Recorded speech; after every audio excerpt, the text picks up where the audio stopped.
atheists, agnostics, long-haired weirdos, short-haired weirdos, vandals, hooligans. The government, hug the government, love the government, hug the government, love the government, hug the government, love. Welcome to the Politics Guys. I'm political scientist Michael Baranowski, an emeritus professor at Northern Kentucky University. I'm joined today by Cleveland area attorney and defender of freedom, Jay Carson. Hey, Jay. good morning. Good morning, Mike. It is great to have you back. We did a little teaser a little while ago with you kind of coming in, and you said, don't call it a comeback. But now I'm happy to say that you're going to be back in the regular summer rotation. So I am looking forward to some of that. Yeah, classic Politics Guys. Yes, I've had, like I said, I've been away for a while. I had to return to the Shaolin Temple to complete my training and then avenge the death of my master. And that took longer than I thought. Yeah, it takes precedence. But I'm back now and ready for to save America again. So well, there you go. And certainly America needs saving now more than ever. And is it a coincidence, Jay, that in the year or so you were gone, things seem to have gone very much downhill? I don't know. Yeah, I don't think so at all. And that's I'm just saying. Again, I take my eye off the ball for a minute, and this is what happens. But there you go. Yeah. All right. Well, before we get started, I just want to let folks know about another podcast I think you might like. Red and blue states, sometimes they seem so far apart. It's almost like they're different countries, like, I don't know, post-World War II, East and West Germany. And hey, if you feel that way too, check out the Signal Award-winning podcast, The Future of Our Former Democracy, from our friends at More Equitable Democracy. Back for a brand new season, the show examines what the U.S. can learn from Germany's political history, including how the aftermath of Nazi Germany shaped a more resilient democratic system and what that might mean for America's current challenges. Co-hosted by Heather Villanueva and Colin Cole, the podcast blends sound-rich history and contemporary analysis to explore how lessons from Nazi Germany shaped the resilient political system and what America's current democratic challenges expose. You can follow The Future of Our Former Democracy on Apple Podcasts, Spotify, or wherever you're listening now. All right, Jay. Well, the U.S. war against Iran, I got to say, it's starting to feel a little bit like Groundhog Day. I mean, the Strait of Hormuz remains closed. It's been yet another week of, claims that negotiations are going great. They're nearly completed. Then there's some setback or delay, then exchanges of fire, though with both sides claiming a ceasefire still in effect, made me think of, Inigo Montoya saying, you keep using that word. I do not think it means what you think it means. But anyway, so early this week, President Trump seemed almost blithely unconcerned about the state of negotiations. He told NBC, I don't care if they're over, honestly. I couldn't care less, and that the discussions started to get very boring. Trump also said that the U.S. NATO allies should come and help us out, but he followed that by saying, we don't need NATO. They were very, very weak and very sad. Now, one thing that has changed, I couldn't make this stuff up, is that this week the House approved an Iran war powers resolution directing the Trump administration to remove U.S. armed forces from hostilities with Iran unless Congress votes to either declare war or authorize military force against Iran. Now, the measure passed 215 to 208, with 4 Republicans joining all House Democrats in voting yes. Those 4 Republicans, Brian Fitzpatrick of Pennsylvania, Thomas Massie of Kentucky, Tom Barrett of Michigan, and Warren Davidson of Ohio. Now, the Senate has advanced a war powers resolution of its own, but it hasn't yet held a final vote. So, Jay, what do you make of this last week in Trump's war with Iran? It is more of the same, and this is sort of a strange, Operation Weird Ceasefire that's gone on for longer than the actual hostilities. And again, people are still shooting at each other and bombing each other. So my sense is, as I said before, last time I was on, and that was a month, 6 weeks ago.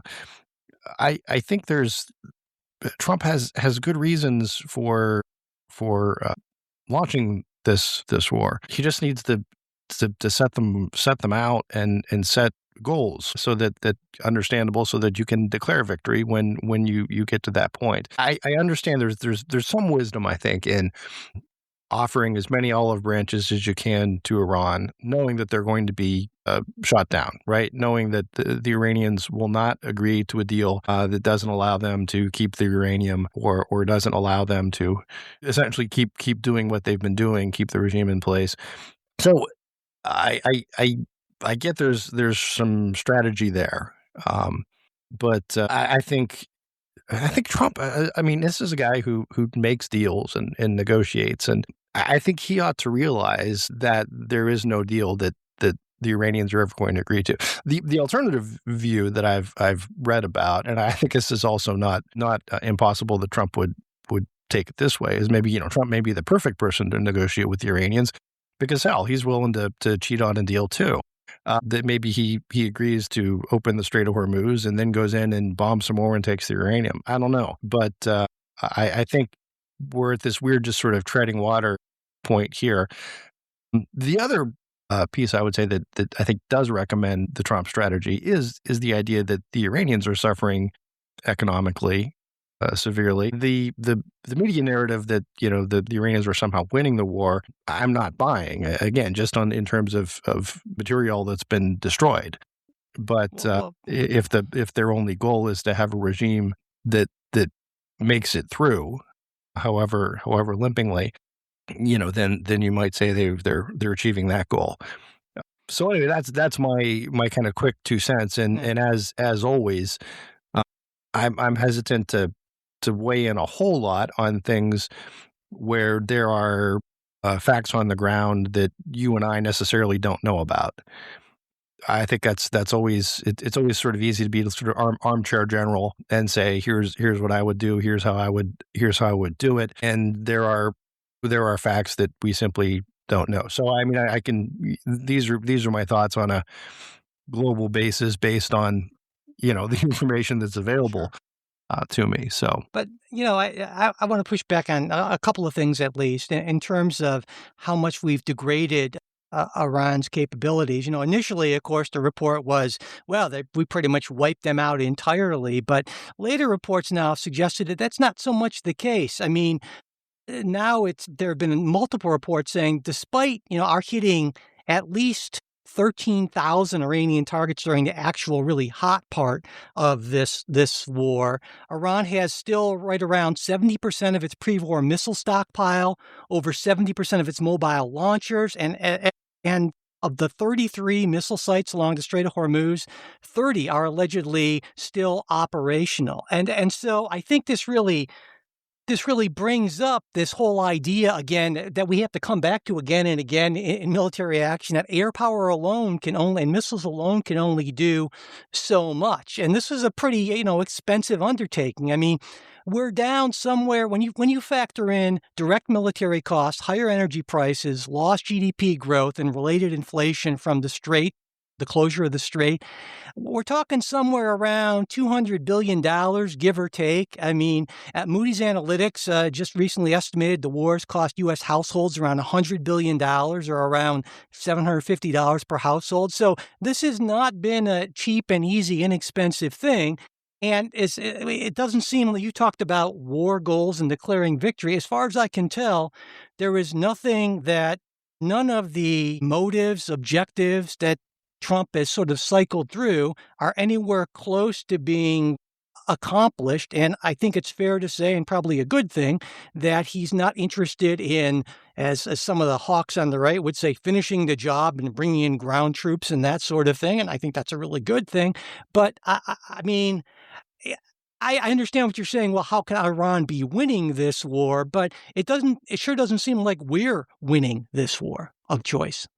So I would go back to what I said a couple minutes ago in terms of the percentage of their missiles that are still viable or been degraded. I don't know, and I'm skeptical of any information on that is put out there publicly. So I get that, but I'm much more skeptical of the Trump administration, which has just such an incredible record from top to bottom of simply lying. I mean, now there have been multiple reports, and not just reports in the liberal media, but actual multiple federal judges who say, listen, Trump attorneys, it seems like anymore, there's this presumption of regularity, but we can't assume that anymore because they just lie like hell about so many things. I mean, last week, I think it's a great Last week, David French, the conservative columnist for the New York Times, he said, well, at the moment, let's see, the U.S. is negotiating with the regime that President Trump claimed we'd already changed to open a strait that was supposed to be open last month and to end a nuclear program that we said we had obliterated. And so, I mean, I get what you're saying. We don't have all the facts. But given the fact that the Trump administration just lies to just an extraordinary degree, it seems like I know you're not saying, well, just shut up and trust the president, but No, you I see mean, what I'm quite the saying. contrary. Yeah. But I'd want to draw a line to saying that there are judges who have expressed skepticism, rightfully so, of some Trump Justice Department attorneys necessarily means that or we can read from that the Iranian version is closer to the truth. I just don't think that follows. Sure, I see what you're saying. Yeah, and you can say, well, Trump lies about a lot of stuff, but I think the experience with the Iranians would indicate that. So do they. And I'm saying I don't know enough about what missiles are still available to them to make an intelligent comment on that. right. I mean, all I can say is we have hit certainly a great number of targets, as you said, 13,000, and some of these things I guess can be confirmed, right? As in terms of satellite imagery and Sure. and we see the rubble and so forth, and so that's and if you want to compare of how.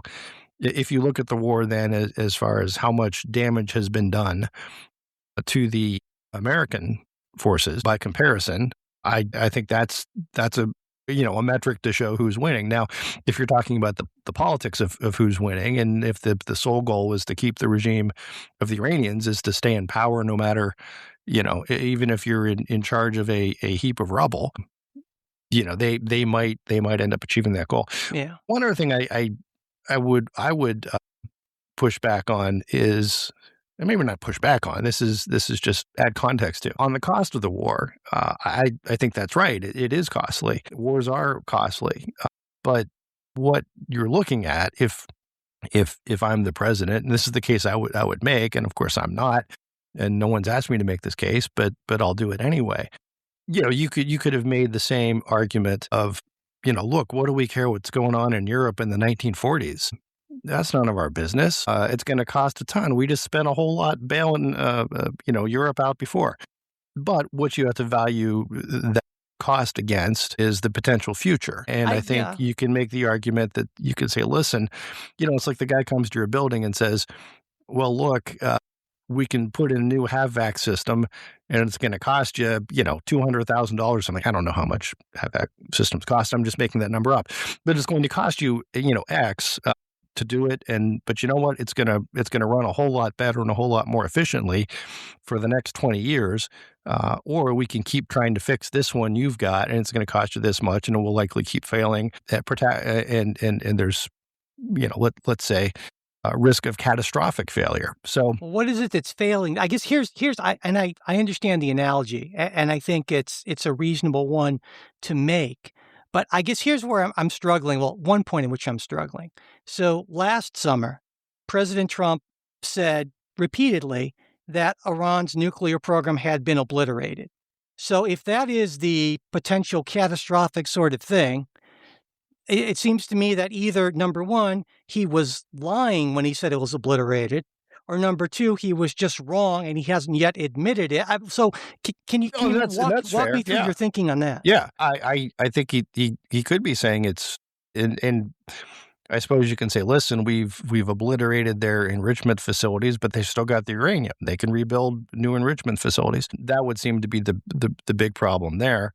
What I'm saying is oftentimes in the bigger scope of history, if we look back, in 2 or 3 years from now, Tel Aviv is a smoking hole, and then we say, yeah, maybe we should have done more, right? And I'm saying that I'm not saying that's going to happen, but I'm saying those are the factors, and the problem is you're always comparing one certain upfront cost to a potential other cost that may or may not ever occur. Sure.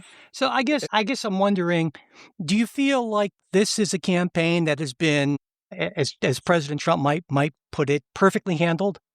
Well, no, I don't know perfect, and I don't know that any war can be perfectly handled. Well, like, for instance, do you think that maybe that the president should have had some idea that Iran might have attempted to close the Strait of Hormuz, as multiple intelligence analyses that far predated this suggested they And would do, or that you think he might have erred a bit in thinking this was going to be essentially just a slightly bigger version of Venezuela?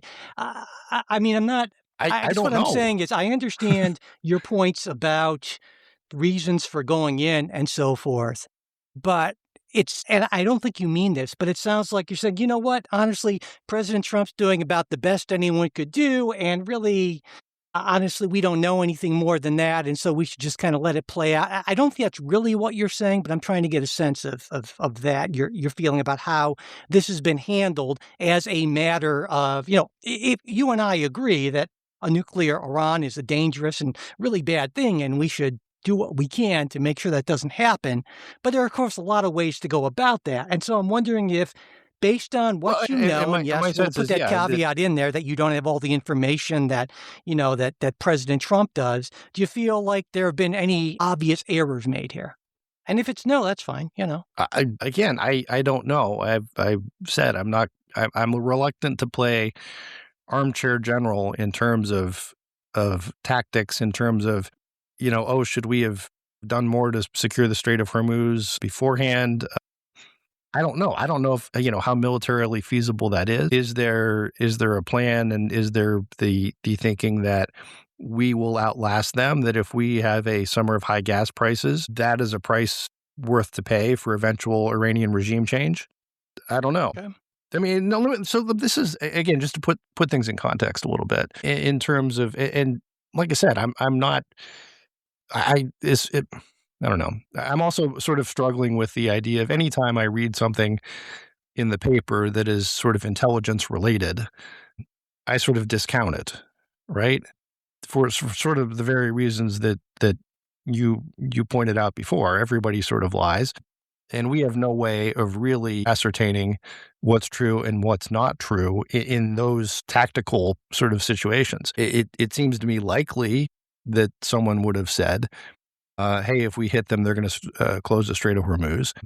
I don't know what intelligence analysis the president's had relating to that. Let me put it this way. Is it concerning to you that he feels comfortable saying, you know what, actually the negotiation just started to get boring?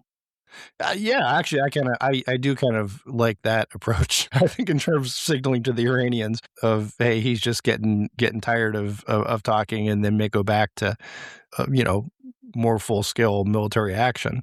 Except there's no evidence of that, right? I mean, it seems like he's really reluctant to He's do that. bored? And yet, I think there's. Well, I'm not sure what you're asking.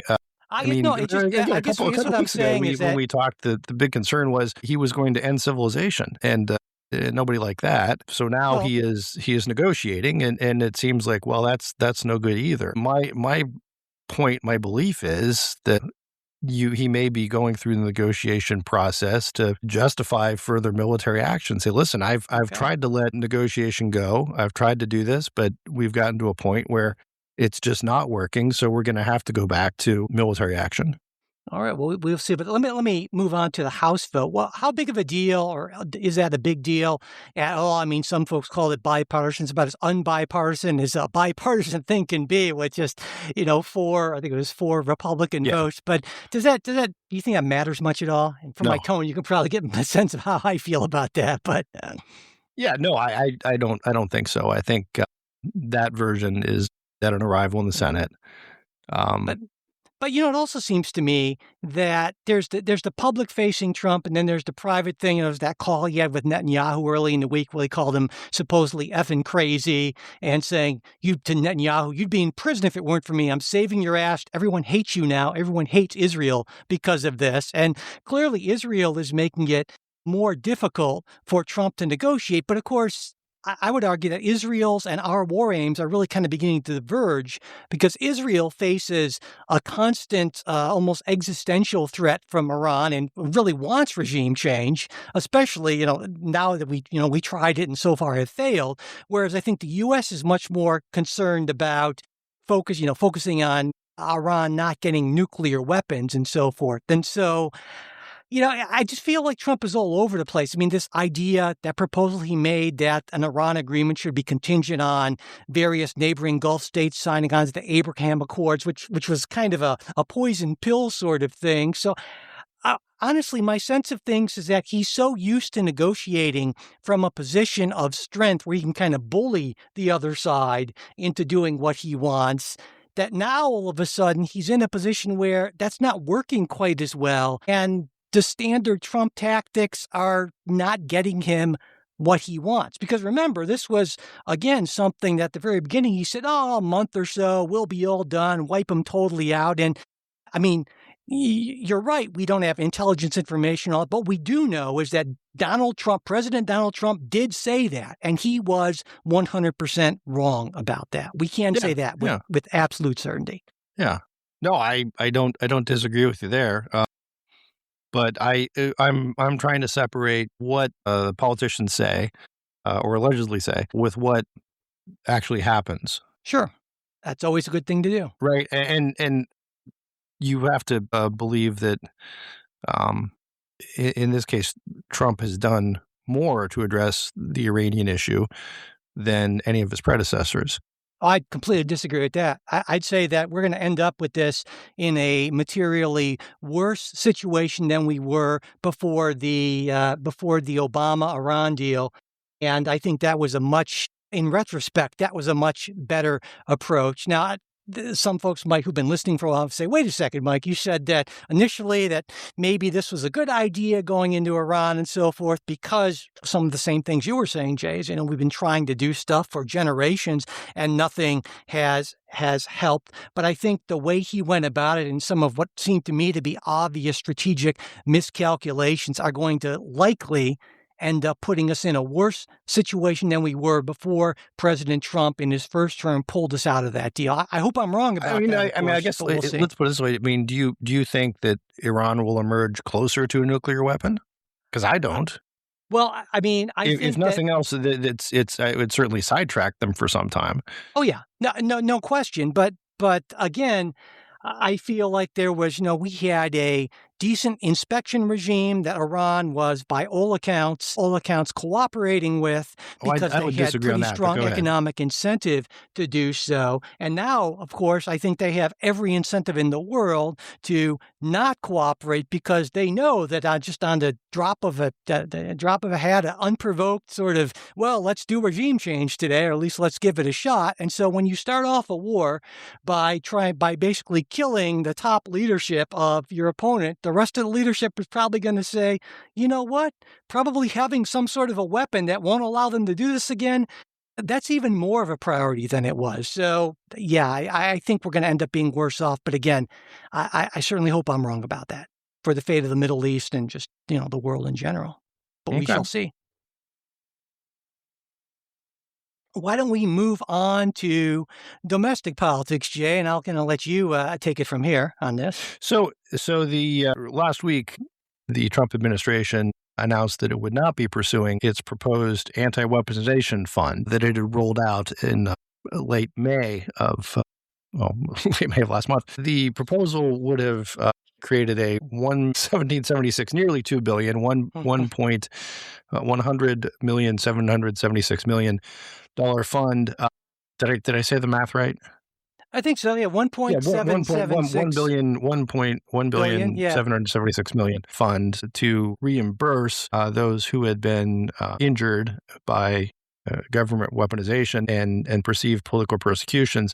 This was met broad bipartisan. Let's say, the Democrats obviously opposed it, but quite a number of Republicans opposed it, expressed skepticism as well in terms of it being used as merely a slush fund to funnel money to Trump loyalists. There was a funny piece in the Wall Street Journal. Kim Strassel's column noted that Podium guy, the guy photographed hauling off Nancy Pelosi's podium, had applied for, I think, $5 million, or would be seeking, announced he would be seeking $5 million from the fund. And I think a lot of folks said that's not a good look. Conservatives like myself would tend to agree that would seem not to be the best use of government fund. Regardless, what's happened now is Senate Republicans have indicated they would like to make this permanent and unquestionably shut the thing down by putting in amendments to the immigration funding bill, which threatens to blow up a potential compromise there. So that's where we are. I guess take your thoughts in terms of the what happens next in the Senate. I think this probably does get attached, and the immigration bill still goes forward.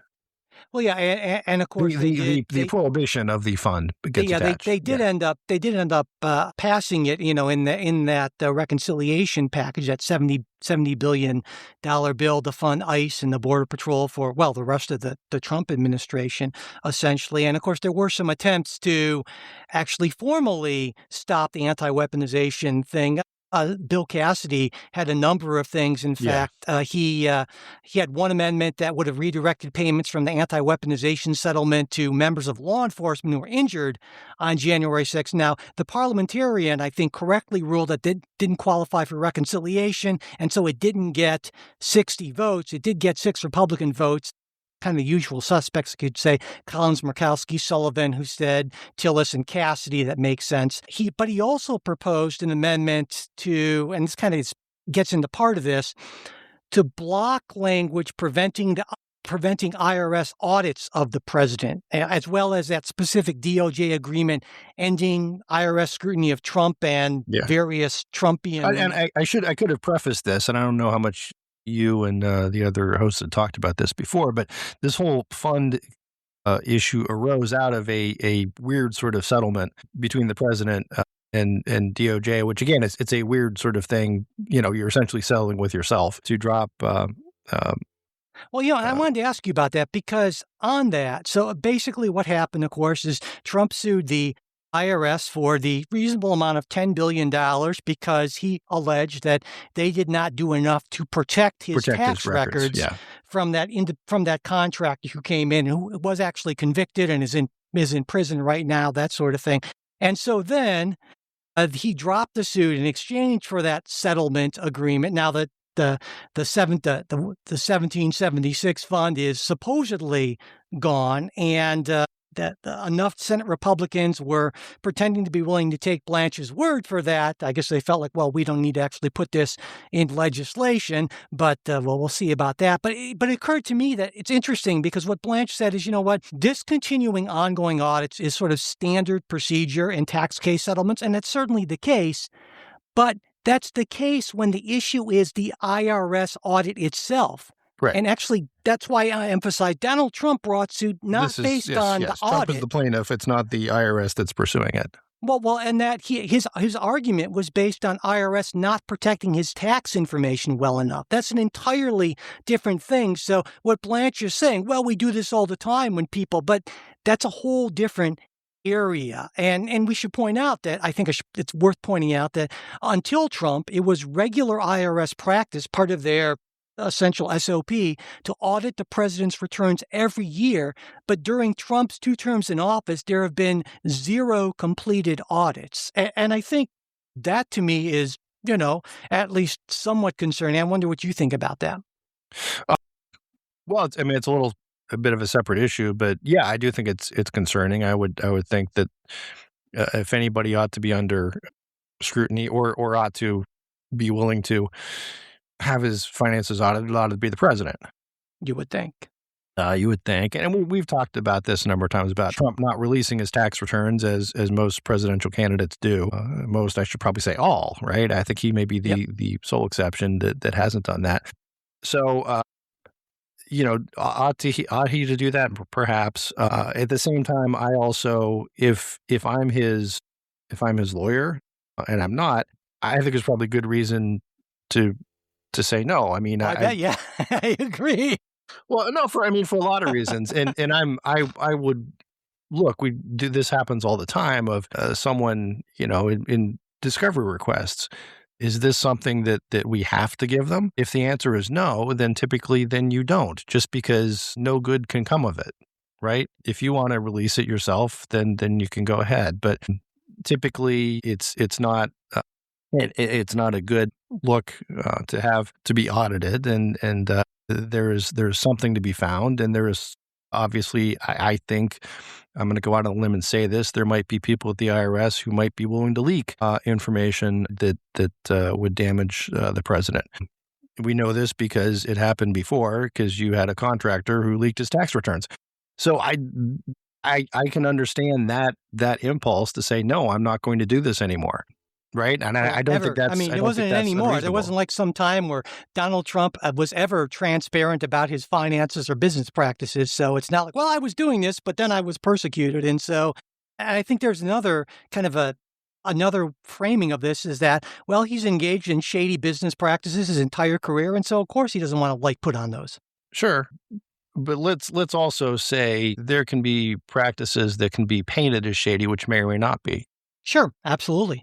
And look, let's put it this way: if the podcast were audited, and with my return, I suppose our odds have increased. Would you be comfortable simply, or would you say, yeah, sure, this is great, or would you say, listen, I'm only going to provide the information that's really required? If your tax returns, your personal tax returns, which are by law confidential, had been leaked to the media, I'm not sure there's any reason why they would be, but assuming that we are more famous than we are. Wouldn't you have some hesitation in dealing with that government body that allowed them to be leaked? Yeah, but I reject the analogy because I agree. Certainly I would. But I think that it's one thing to be a sort of a niche podcaster, and it's another thing to be in the highest position of public trust in the United States. And right. So I think that there are different standards there. There used to be this idea that Caesar should be, that the president should be above suspicion, above reproach, and that so there should be a higher standard.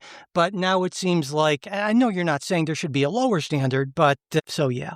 No, I maybe I am saying there should be a lower standard. I'm saying that the higher up you are, the more cautious you ought to be, and the more likely that someone will do something. Again, it would be unlikely that the IRS would leak the tax returns of a niche podcaster, simply because there aren't that many people out there who don't like it. Let's be clear, the IRS didn't leak any returns. It was a contractor who took a job specifically with the intent of leaking President Trump's returns because he did not. He did not. And who was he hired by? Very different situation. But, I want to say on the settlement, it's interesting to me because I got to wonder if it can even go forward legally, because here's my thinking. If there was no actual Article 3 case or controversy, then I wonder if the IRS can settle a lawsuit that wasn't really a lawsuit. Now, the judge there, Kathleen Williams, it seems like she wants to know, and she's actually ordered a review of the settlement. And while the case was dismissed, it's my understanding that if the court concludes there was fraud or some sort of concealed collusion, it can actually vacate that dismissal. I wanted to get your legal thoughts on that. I think you could still settle a case. I think the fraud and collusion, I think there would be an exception there. But I think that's going to be difficult to show and difficult to prove, because President Trump, I think, did have an actual damages, right? And you can say, well, as I asked a minute ago, it was the IRS who hired this guy, and he was sort of working for them under their watch, and they're the ones who have the responsibility to keep this information confidential. I think there's potential liability there. Now you can say, well, they've got a zillion defenses. One, well, there's no real case of controversy. Two, there's government immunity. There's all sorts of three, we didn't really do it. Intervening criminal conduct. There's all sorts of defenses they can raise, but that doesn't mean you can't still settle a case. I think there are plenty of cases in the world, in my world, that I've seen where jurisdiction is in doubt, but the case still settles because, well, what you're getting out of the settlement is avoiding the cost of litigation. You're avoiding the bad PR of litigation. You're avoiding the hassle of litigation, and you're avoiding the risk that it might not come out your way. So I think in a case where there is actual fraud and collusion, you're essentially using the court to make an illegal transfer of funds or something like that. That's a different story, but that's going to require a higher showing of proof. Well, what do you think? People just say, well, essentially he's negotiating with himself on this because obviously he is the one who has ultimate authority over his executive branch agencies, and so that it's the idea of that he's essentially settling with himself, and so the collusion, if you will, is sort of built in, because if you're making a settlement with your underlings, right, then I mean it's sort of inherently collusive. Well, look, I'm a unitary executive kind of guy. Yeah, sort of that's why I sort of raised that earlier, that he's kind of settling with himself. I think it would be, what I would have done. I think the way to do it, of course, would have been to file the suit when you're out of office. sure. Then you probably wouldn't get the settlement terms that you wanted. But let's say you had a more friendly president, then maybe you would, and I think you'd still get by there. It's not, there's a practice that this happens in the regulatory world a lot, of the sue and settle. And I'm not a fan of that either. And this is sort of close. And then in those cases, you have a friendly plaintiff essentially bring a claim, typically in, say, the EPA or some agency like that, requiring enforcement of X, Y, or Z. And, the friendly EPA sort of, or whatever agency it is, rolls over and says, okay, we'll settle this on more or less your terms. And you go and get a consent decree, and bang, you've sort of made brand new law without going through the regulatory process, without passing any sort of legislation. So I think that process procedure is noxious, and likewise, I think this would sort of fall in the same category. Whether it's absolutely barred, I mean, I'd have to do some digging and thinking and look on that, but Not a good look, we'll say, for sure. Yeah, I would say, it's.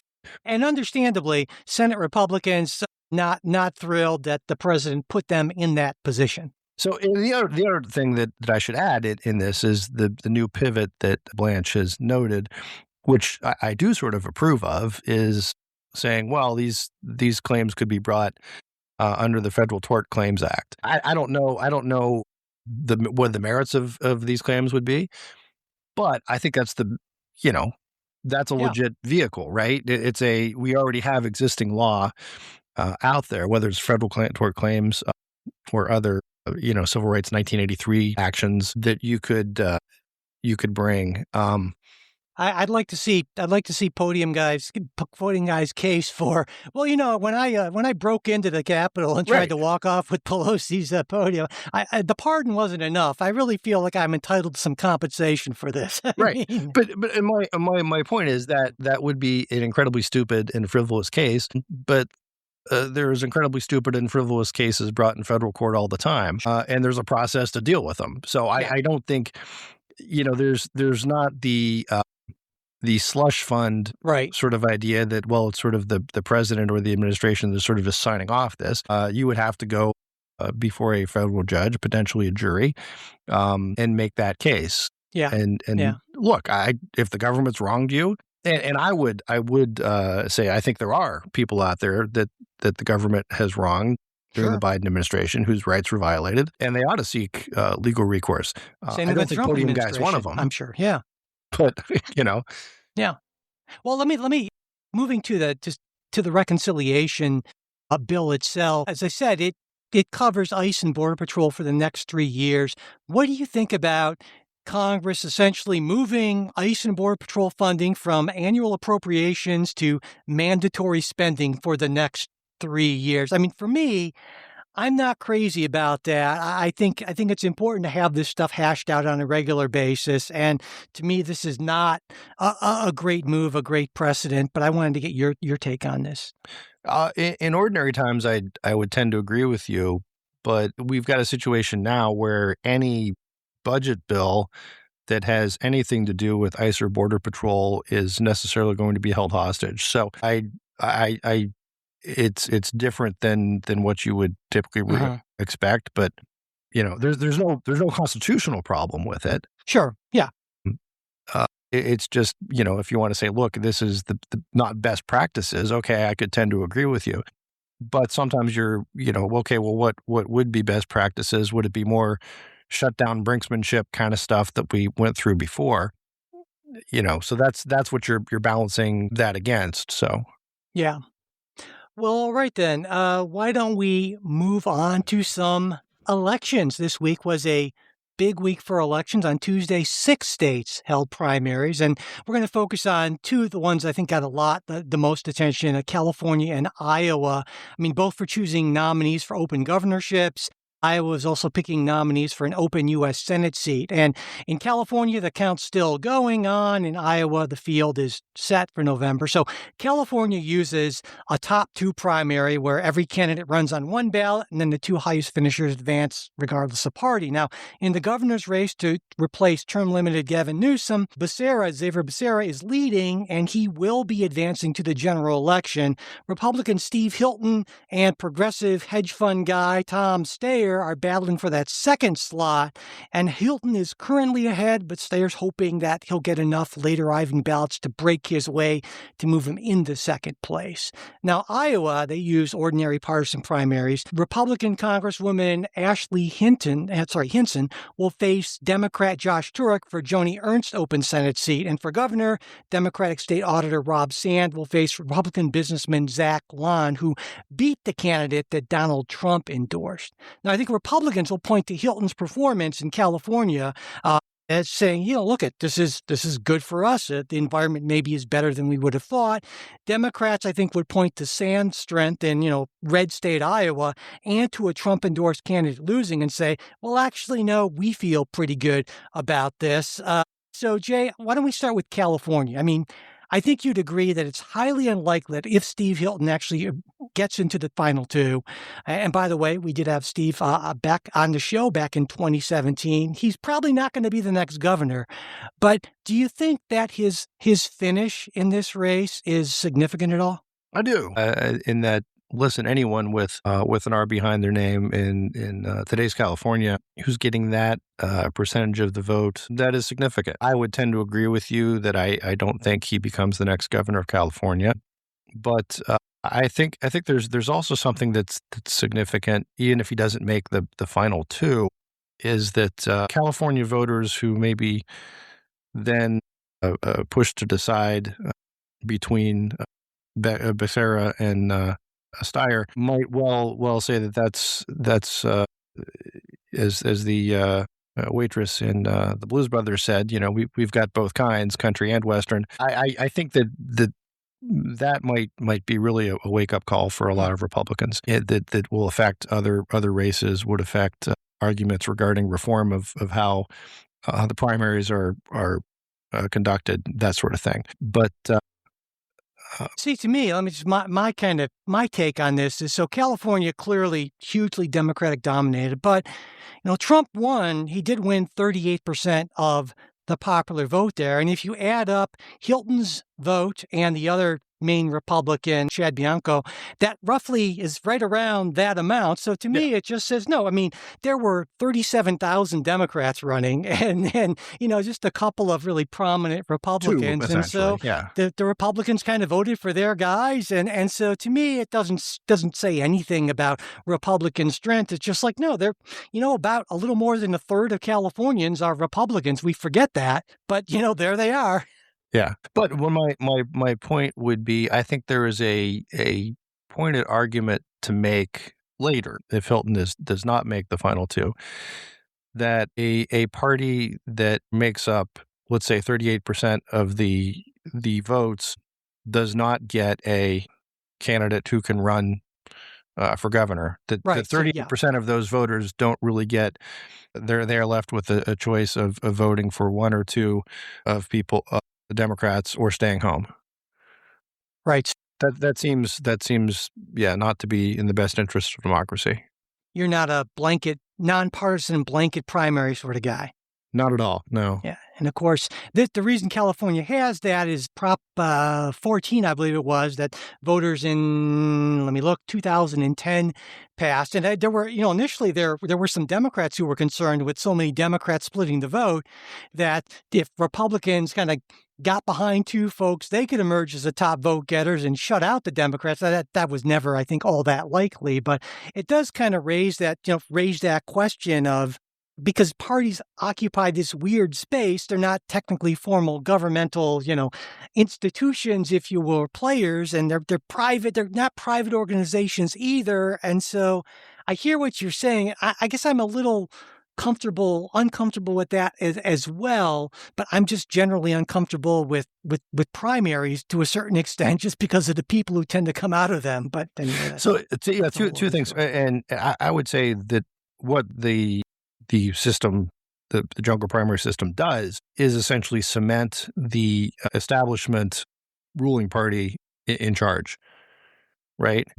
That it allows. So, for example, in this case, Democrats can run a whole bunch of candidates. They're going, it's highly unlikely that a Republican would win the state of California.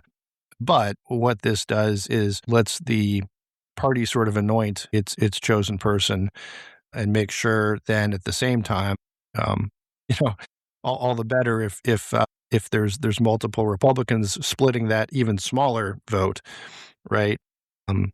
They're less likely to get any traction. So I think that's bad. Your point about primaries, and I think was it Kevin Williamson who wrote this recently? Someone smart.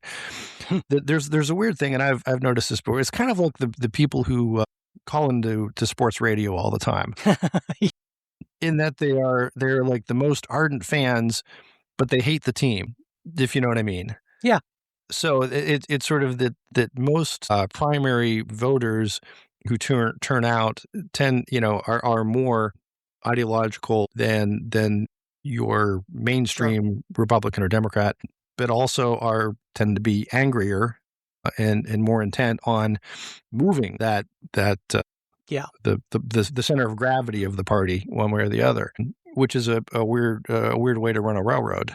Yeah, I agree with that, certainly. And when I look at Iowa, moving on to them, a common headline in a lot of media was Trump, Iowa, and Dorsey loses. But I think it's important to point out that Trump endorsed Fenstra only 4 days before the election. That's after early voting had started. So I really think it was really too late to make much of a difference. So I think this idea that Trump didn't have the sort of sway, I don't know why he waited that long. This wasn't a Thomas Massie kind of situation. Yeah, but he did. And so to me, when I look at Iowa, it's interesting because now there's talk that Democrats can possibly win the Iowa Senate. See, and Iowa's red, but it's not like crazy. I mean, I believe it went for Obama. I'd have to look, but it seems to me now the consensus forecast is what was a likely Republican hold is now more of a lean Republican state. And I think that's part because Turk has this compelling backstory, right? He's this working class populist guy, a Paralympian,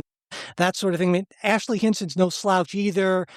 She's a current member of the House. She's a longtime reporter for a Cedar Rapids TV station, that sort of thing. But it seems to me also, this is in Texas, where kind of a competitive Senate race means this massive amount of spending, some of which could have gone to other races. But it does give Democrats another plausible path to the 4 seats they need to gain control, especially now as Maine is maybe starting to look a little shakier, given the just revelation after revelation that's coming about Plantner. But we'll see how that plays out. What are your thoughts on that?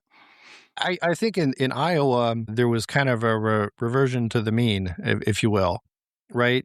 And I think you're right that the Trump effect wasn't as pronounced for a couple reasons. One, it didn't seem to be the endorsement seemed to be sort of an afterthought. It was late in the game, and it's not like the Paxton or, as I said earlier, Massie kind of situations where Trump has picked out some enemy of his within the party. It was kind of I suppose I like this one person better than the other, and or, whatever. This person paid more fealty to me than, and likewise the Democratic challenger, who was more of the, let's say, Sanders AOC type left of the party, lost to the Schumer establishment candidate. So in both cases, sort of the more establishment person with local roots tended to win.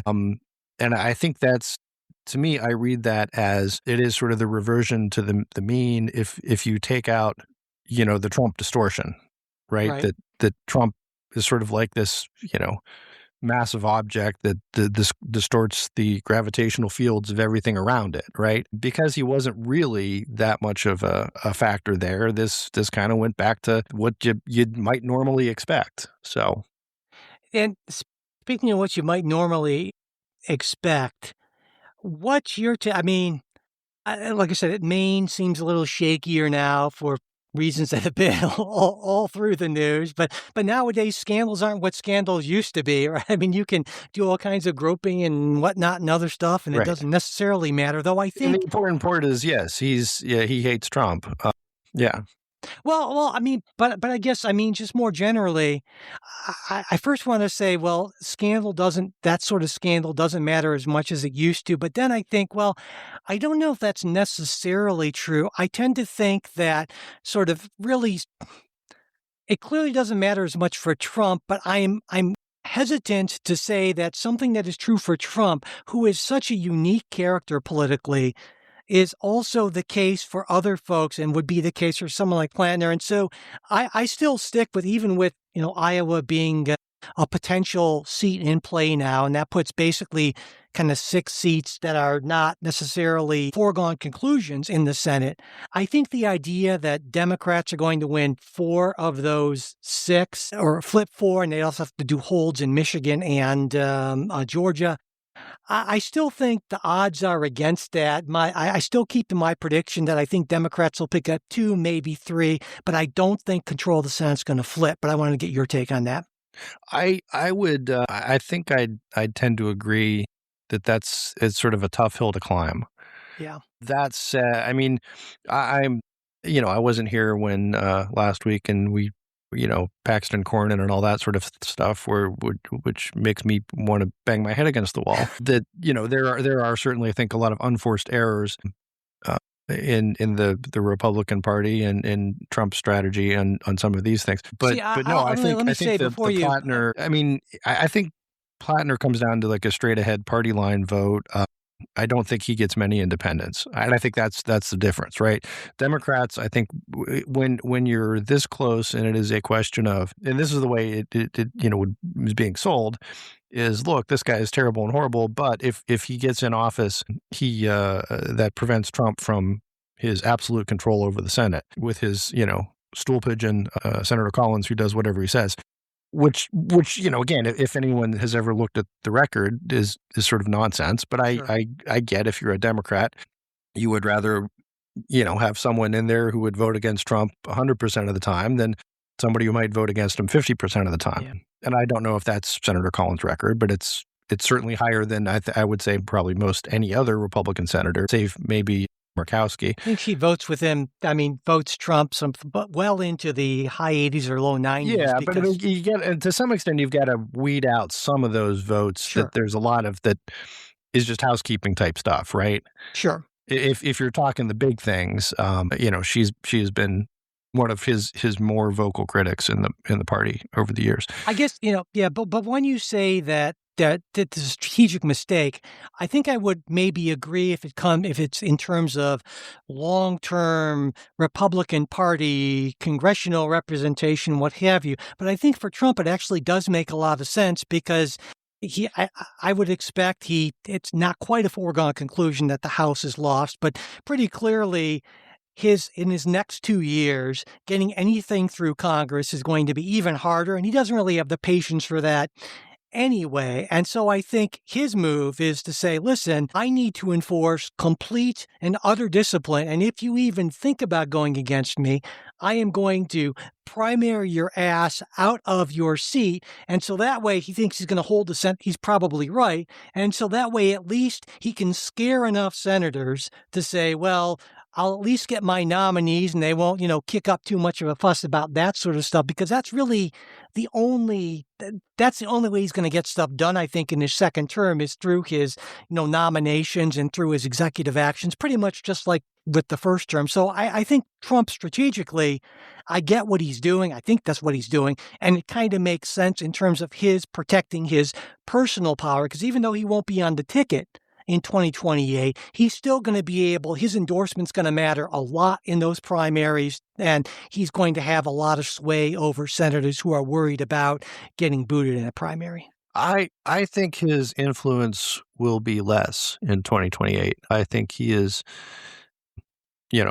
setting aside the Trump third term or something like that. Yeah, but, well, let's please do that. he's a lame duck on January 21st of last year. So I think presidential powers wane as their terms tend to end, and especially if you have a really strong Trump candidate running in 28, maybe. And I agree with that. But- I mean, there's plenty of research that's very clear on that, and I do expect to see maybe somewhat more Republican independence, I guess you could say, especially now that many of the primaries are done, and senators, most of them don't have to worry about being primaried by Trump. Yeah. But I also think that influence wanes in that sort of congressional setting, right, in that institutional setting. But the locus of much of Trump's influence is with regular, everyday, kind of his base, those people who come out in primary elections. So even though he might have far less influence on Capitol Hill in 2028, I still think he's going to have tremendous influence among Republican primary voters. And so that shifts things more than it would for a normal president who just doesn't have that sort of incredibly devoted, loyal following among the base. Yeah, yes and no. The difference is making the endorsement saying, this is the guy I want in there because he's going to support my agenda and do my stuff and help me, versus this is a guy who's going to support the new president who is not going to be me. Yeah, I hear what you're saying, and I think that's kind of an argument that might appeal to a somewhat more sophisticated voter, but I'm going to go out on a limb and say a lot of the Trump voters are just going to say, you know what? Donald Trump's our guy, and if he says this is a good person and this is a bad person, well, that's all I need to know. I mean, all you have to do is, like I said, it's really a cult of personality in a lot of ways, because you and I've driven plenty in rural Ohio. And, just in general, Ohio, Pennsylvania, those kind of rural areas, and the number of the barns painted with huge Trump signs. I never saw anything like that in my lifetime. And so that sort of almost unquestioning fealty to him as a cult figure, I think that's going to give him far more influence than most presidents at the end of their second term would have. And there may be something to that, but if you look at the numbers in the off-year elections when Trump isn't running, there is a big fall off. Sure. And regardless of his endorsements, right? If you look at Georgia after the first term, I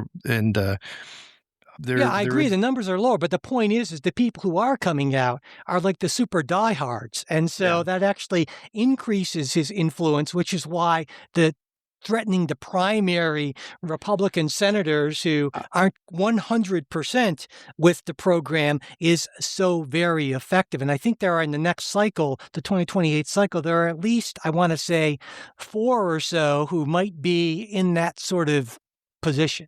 I'd be curious how the numbers look on off-year elections when Trump is not on the ballot, which is, again, sort of a weird thing. I suppose we only have 2018 to look at. Right. But yeah, my sense, 2018 and then some special elections, that the Trump endorsed candidates still don't do as well as Trump himself, because those people may love Agreed. Trump. Yeah. But I'm did making they a still distinction between the primary and the general election, when Trump isn't running? I don't know. Yeah. That's what I'm saying. I agree, but I think there's an important distinction to make between the primary and the general election. And so in the primary, I still think Donald Trump is unquestionably the kingmaker or destroyer in the Republican Party, and I expect that role will be largely unchanged in 2028, though we shall see. Okay. Yep.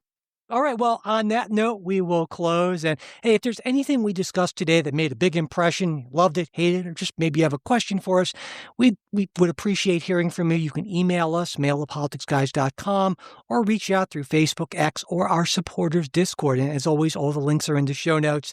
And I'm on our Discord all the time, far more than it's probably healthy for me. But anyway, and if you're getting value from the show and you want to support what we do, the best way to do that is through Patreon. You can even start with a free trial. And all supporters get ad-free episodes, our full midweek show instead of just a preview, and access to that Discord with even more benefits at higher levels of support. Maybe Patreon isn't your thing. Well, we also have PayPal and Venmo, and all those links are in the show notes, as well as at politicsguys.com/support. And if you'd like the full midweek episodes, but you can't support us financially right now, not a problem at all. Just email me, mike@politicsguys.com, and I will get you set up with that. And whether you support us or not, it would be a big help if you could subscribe, rate, and review the show wherever you listen, as well as sharing episodes. And finally, as always, a very special thanks to our wonderful executive producing team. They are Wilma Moreno, Daniel Toe, Ryan Beasley, Don Oglesby, Derek Schmidt, Dakota Heath, Jason Chrysler, Dave Dean, Jeremy Larson, Brian Matza, Jody Marie Miller, and Sean Fugate. We'll be back with a new episode next week. We hope you'll join us.